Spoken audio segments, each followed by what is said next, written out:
ప్రస్తుతానికి మన దేశంలో మన రాష్ట్రంలోనే మన ఇంటి పక్కనే ఏదైనా ప్రాబ్లం జరుగుతున్నప్పుడు పోయి అడగాల. ఏదైనా తప్పు జరుగుతున్నప్పుడు మీ ఇంట్లో మీ ఇంటి జరిగినప్పుడు మీరు పోయి అడగాల మీ గవర్నమెంట్ ఆఫీసర్ని. అలా అడిగే హక్కు ఉండాలి. మీకు అడిగే హక్కు ఉంది. మీరే మార్చగలరు, యువతని సమాజాన్ని మార్చగలరు. అలాగే రీసెంట్గా వచ్చి కోల్కతాలో ఇన్సిడెంట్ జరిగింది.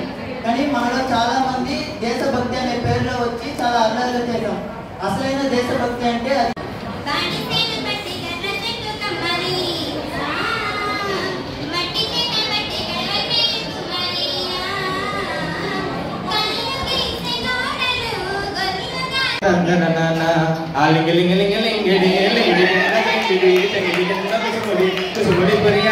మలగోలు జలంగా శ్రీకాకుళం దండలు శిరమండలం గుడ్డలు నాయమ్మ నా తల్లి నా చిరావా ఓ బాలిక నాయమ్మ నా తల్లి నా చిరావా ఓ బాలిక రగండ చేపట పడితే నిన్న వచ్చి నటమడితే నారాయణ స్టెప్పులేస్తే నాయుడు నీ ఎందుకులు పెట్టి వచ్చున్నాని నీ గుండెలకి చూసుకొని వచ్చున్నాని.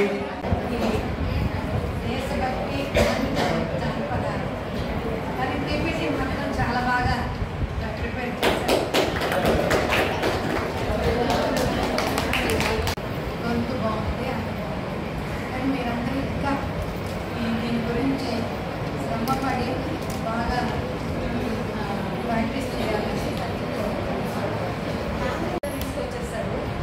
మీరు యువత దేశభక్తి అన్నప్పుడు ఏ ఒక ఇన్సిడెంట్ అంటే కార్గిల్ వారు ఇలా యుద్ధాలు వద్దని చెప్పారు. ఆ ఫోటోతో పాటు కంటెంట్ ఉంటే బాగుంటుంది. ఫస్ట్